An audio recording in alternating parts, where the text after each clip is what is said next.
A mí me tocó el tema de BIOS, el sistema básico de entrada-salida System, conocido simplemente con el nombre de BIOS. Es un programa informático inscrito en componentes electrónicos de memoria flash existentes en la placa base. Este programa controla el funcionamiento de la placa base y de dichos componentes. Se encarga de realizar las funciones básicas de manejo y configuración del ordenador. Funcionamiento. Después de un reset o del encendido, el procesador ejecuta la instrucción que encuentra en el llamado vector del reset. 16 watts antes de la instrucción máxima direccionable en el caso de los procesadores x86. Ahí se encuentra la primera línea de código del BIOS. Es una instrucción de salto incondicional que remite una dirección más baja en la BIOS. En los PC más antiguos, el procesador continúa leyendo directamente la memoria RAM las instrucciones. Actualización. Para una referencia de tarjeta madre, el fabricante puede publicar varias revisiones del BIOS, en las cuales se solucionaban problemas detectados en los primeros lotes, se codifican mejores controladores o se dan soporte a nuevos procesadores. La actualización de este firmware puede ser realizado con algún programa para quemar una nueva versión directamente desde el sistema operativo. Los programas son propietarios de cada compañía desarrollada del firmware y por lo general pueden conseguirse en internet junto al BIOS propiamente dicho.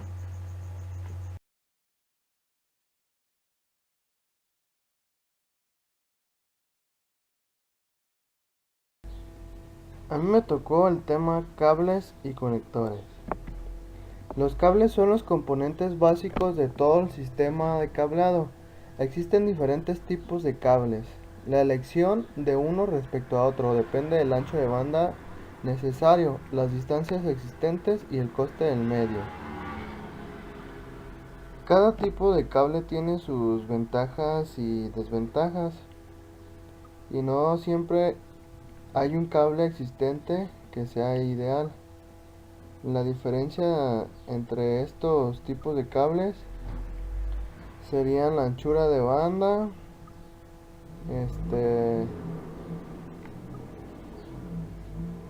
el rendimiento, el grado de inmunidad, la relación entre la amortiguación de la señal. En la actualidad existen básicamente tres tipos de cables factibles de ser utilizados para el cableado en el interior de edificios o entre edificios. Son el coaxial, par trenzado o fibra óptica. El coaxial. Este tipo de cable está compuesto de un hilo conductor central de cable rodeado por una malla de hilos de cobre. El espacio entre el hilo y la malla lo ocupa un conducto de plástico que separa los dos conductores y mantiene las propiedades eléctricas. Un ejemplo sería el más común, que es el coaxial de la televisión, que vemos aquí abajo en la imagen, que está cubierto por un aislamiento de protección para reducir las emisiones eléctricas. El par trenzado. Cada cable de este tipo está compuesto por una serie de pares de cables trenzados. Los pares se trenzan para reducir la interferencia entre pares adyacentes. Normalmente una serie de pares se agrupan en una única funda de color codificado para reducir el número de cables físicos que se introducen en el conducto. Y aquí tenemos un ejemplo en la imagen. La fibra óptica. Este cable está constituido por uno o más hilos de fibra de vidrio. Cada fibra de vidrio consta de un núcleo central de fibra con un alto índice de refracción, una cubierta que rodea el núcleo de material similar con un índice de refracción ligeramente menor, una envoltura que aísla las fibras y evita que se produzcan interferencias entre fibras adyacentes y la vez que proporciona protección al núcleo. Aquí tenemos una imagen donde nos dice la ubicación de cada estos. Conectores son aquellos elementos que nos hacen posible la unión entre determinado tipo de cable que transporta una señal y un equipo o accesorio que le envía o recibe. Nos facilitan las tareas de conectar y desconectar, permitiéndonos cambiar equipo o cableado rápidamente. Conectores para el cable coaxial. Tenemos del tipo N, BNC, DNC, SMA y TNC, que son estos que están en la imagen. Hay dos tipos de conectores, que son los machos, que son como estos, o los conectores hembra, que son como estos.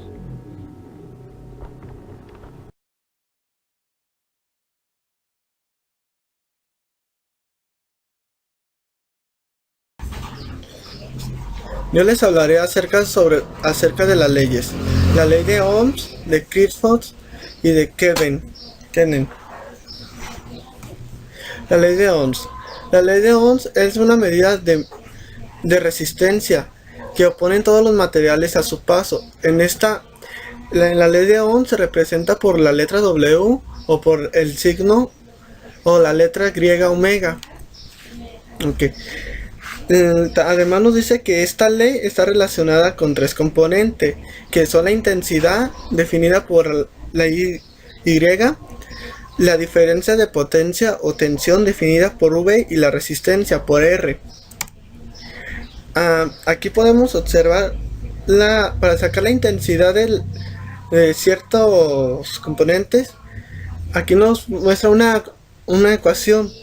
Lo que es I es igual sobre V sobre R, que es I es la intensidad en amperes, V es la diferencia de potencial en voltios y R es la resistencia que nos dan de ohms.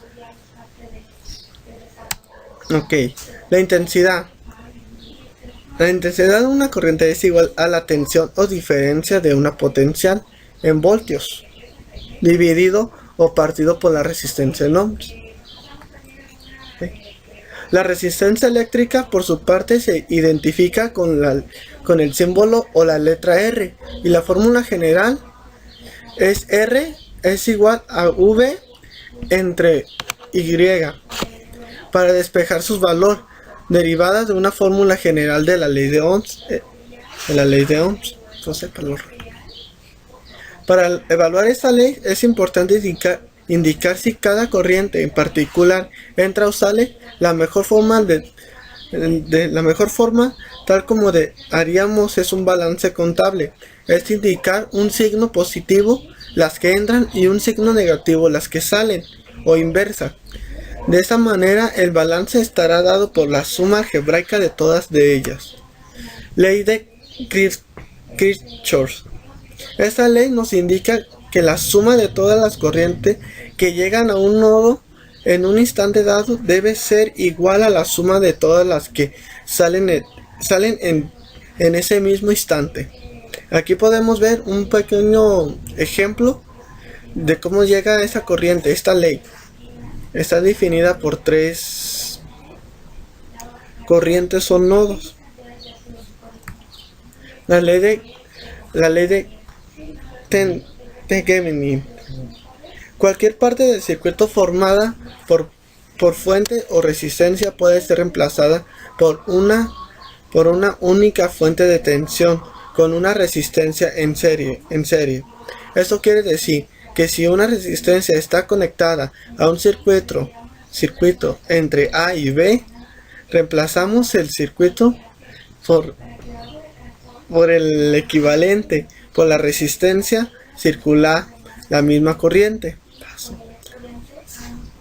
El valor de la fuente del circuito equivale de equivalente se denomina tensión de Thevenin y se obtiene calculando la tensión del circuito entre A y B y sin la resistencia de cargo, circuito abierto.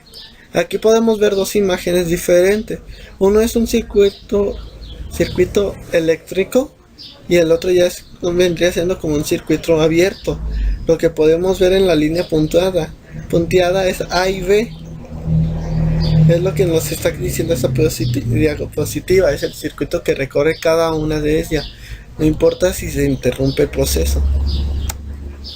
El valor de resistencia en serie se denomina resistencia de Thevenin y se calcula como la resistencia que expiraría entre los puntos A y B sin la resistencia de carga y poniéndole en cortocircuito a todas las fuentes.